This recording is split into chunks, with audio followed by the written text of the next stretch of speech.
Ellen was lost. Her life seemed to consist of fragments of spiritual visions, unsettling premonitions, and gnawing loneliness. In desperate act, she fell to her knees in her room and cried out to higher powers. It didn't matter if it was angel or demon. Anything to dispel impenetrable darkness that hung over her. Tears streamed down her face as, suddenly, as if in response to her prayers, faint whisper entered her mind. Hunched shadow appeared in window, promising meeting in future ecstasy.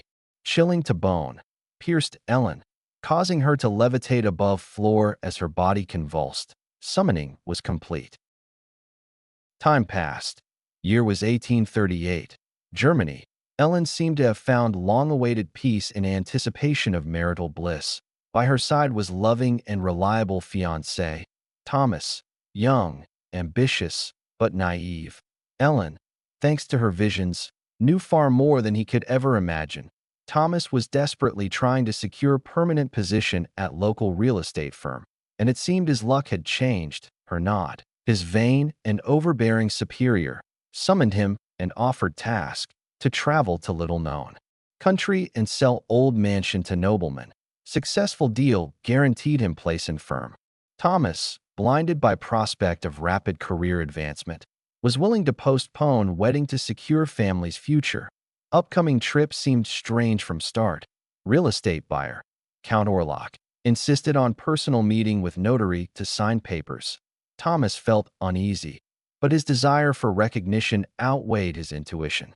Eager to share good news with Ellen, he didn't expect such cold reception and accusations. "Don't leave, Thomas. Please, don't leave me alone," she begged, clinging to his hands. She had always felt alone, and prospect of long separation terrified her to core, but true reason for her fear was vision. Their wedding turning into bloody massacre, with all guests falling victim to terrible demon who appeared in guise of groom. Skeptical Thomas was shocked to hear description of such horrific events from lips of his beloved. Barely managing to recover from shock, he urged her not to take dreams so seriously.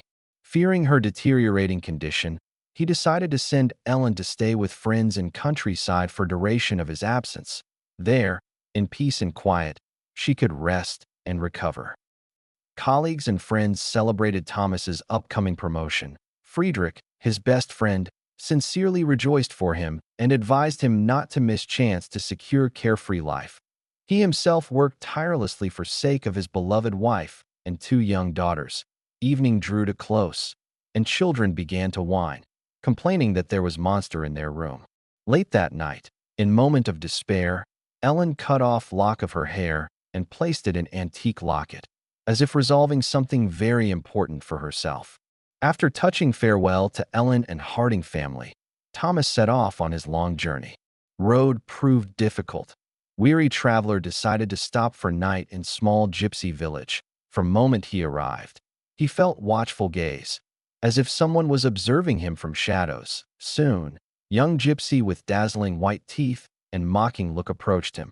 General atmosphere of gaiety and carefree abandon suddenly subsided when Thomas mentioned his final destination, Count Orlok's castle. Gypsy Baron tried to drive away uninvited guest, but at last moment, as if taking pity on him, allowed him to stay for night. That night, strange sounds and chants echoed outside window. Tormented by curiosity, Thomas quietly followed gypsy procession to abandoned cemetery. In moonlight, he saw a terrifying sight. Naked girl sat forlornly on white horse, while sinister cries rang out around her. "Vampire!" In next second, white-toothed gypsy plunged aspen stake in a heart of corpse buried in one of graves. Thomas couldn't suppress his horror and involuntarily cried out, thus betraying his location. He woke up next morning in his bed, breathing sigh of relief, deciding that it had all been just nightmare.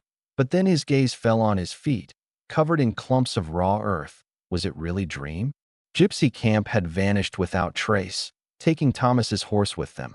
He had no choice but to continue on foot. Reaching crossroads, he hesitated for a moment, not knowing which direction castle lay.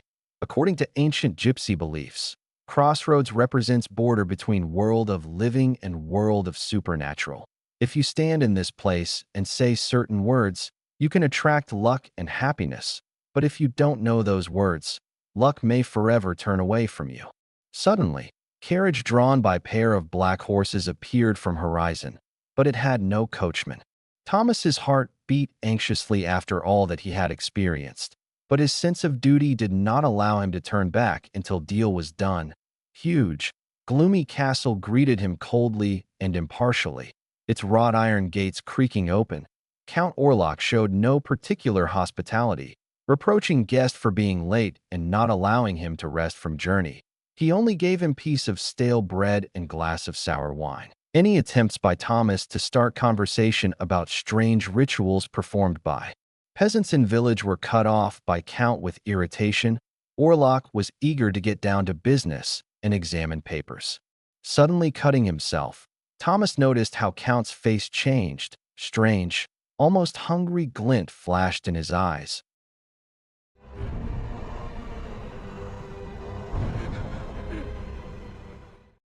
Shortly after, young man lost consciousness. He woke up during day on cold stone floor of vast hall. On his white shirt, he found two small but distinct blood spots.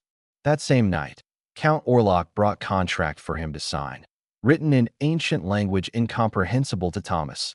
Count's attention was drawn to locket hanging on clerk's chest. He sniffed it for a long time, as if trying to catch some familiar scent. Then, hurrying Thomas, he pointed to place where he needed to sign and showed him heavy chest filled with gold coins. Overcoming his last doubts, Thomas personally signed mysterious document. Ignoring guests' requests to leave castle as soon as possible, Count Orlok retired with contract and locket, ordering Thomas to stay. Having spent much more time in castle than he wanted to, and having seen even more disturbing visions, Thomas began to suspect Count Orlok and decided to thoroughly examine castle for answers. He managed to get into dark, abandoned corridor, where he discovered something truly sinister. Huge stone sarcophagus with reversed heptagram engraved on lid. Without hesitating, Thomas grabbed pickaxe standing nearby and swung at sarcophagus, intending to smash it. But Count Orlok woke up earlier, as if sensing live prey nearby. Game of cat and mouse began, in which neither of them could gain upper hand. However, Thomas understood that if Orlok had wanted to kill him, he could have easily done so. At some point, Orlok confessed his true intentions. He was going to travel to Germany to take Ellen for himself. Thomas vowed that he would not allow him to do so, even if it cost him his life. Waking up again in morning on stone floor, Thomas decided to escape from castle, but in his haste, he stumbled and fell from great height. Fortunately, river carried him to walls of ancient monastery, where nuns, having found him unconscious, performed mysterious ritual that miraculously healed his wounds. Nuns begged him to stay in monastery, only safe place where evil could not penetrate, but Thomas was adamant. He had to return to Germany and save Ellen. Meanwhile, in Germany, Ellen, tormented by terrible visions and longing for Thomas, felt worse and worse. Seizures became stronger and more agonizing, to displeasure of her Harding. Another seizure caught her right on walk by river. In another city, new patient was admitted to mental hospital. It was none other than Thomas's boss, Hernod. He was caught at fair, where he strangled 3 sheep with his bare hands and tried to eat them raw. In delirium, patient told doctor about his master, who was everything to him and gave him orders. Soon, insane Nod killed one of supervisors and escaped from hospital. This news reached Friedrich, and he decided to seek help from Professor von Franz, famous specialist in mental disorders, hoping that he could help Ellen. During one of strongest attacks of hysteria, Professor managed to question entity residing within Ellen. He came to terrifying conclusion. Ellen was possessed by demon, and this could herald beginning of end for whole world. Meanwhile, Count Orlok was sailing to Germany in wooden crate, disguised as cargo. Aboard merchant ship, plague epidemic broke out on ship, which was supposedly caused by contaminated cargo on board. When one of crew members went down to hold an open crate, he found nothing inside but thousands of rats. But Count Orlok was still there, just not in crate. Moments later, he appeared and mercilessly killed entire crew of ship. Wrecked ship that Count Orlok arrived on brought swarms of plague rats to city. City was urgently placed under quarantine. In addition to usual symptoms of plague, victims showed severe exsanguination. Count Orlok met with his faithful servant, Hernod, in an abandoned house on outskirts of city. Orlok ordered Nod not to touch Ellen until certain moment. Shadow of fear and panic covered city. Harding family's house was no exception. Thomas, arriving in city, suffered from nightmares and pushed away his beloved Ellen. Our friendship is a precious bond to my heart. That same night, unseen force forced Ellen to open window, letting evil into house. Orlok, appearing before her, told her that many years ago she herself had summoned him into this world because of her loneliness. Now that he was here, she belonged to him. He gave her 3 nights to accept his proposal and become his eternal companion. Otherwise, world she knew would be destroyed. Meanwhile, Frau Harding fell ill, which greatly affected Friedrich. He tried to do everything possible to save his family, but his skepticism prevented him from believing in the existence of supernatural forces. Thomas came to after a heavy sleep and learned from Ellen about her dark secret, that she herself had summoned the Count into this world, and now she belonged to him.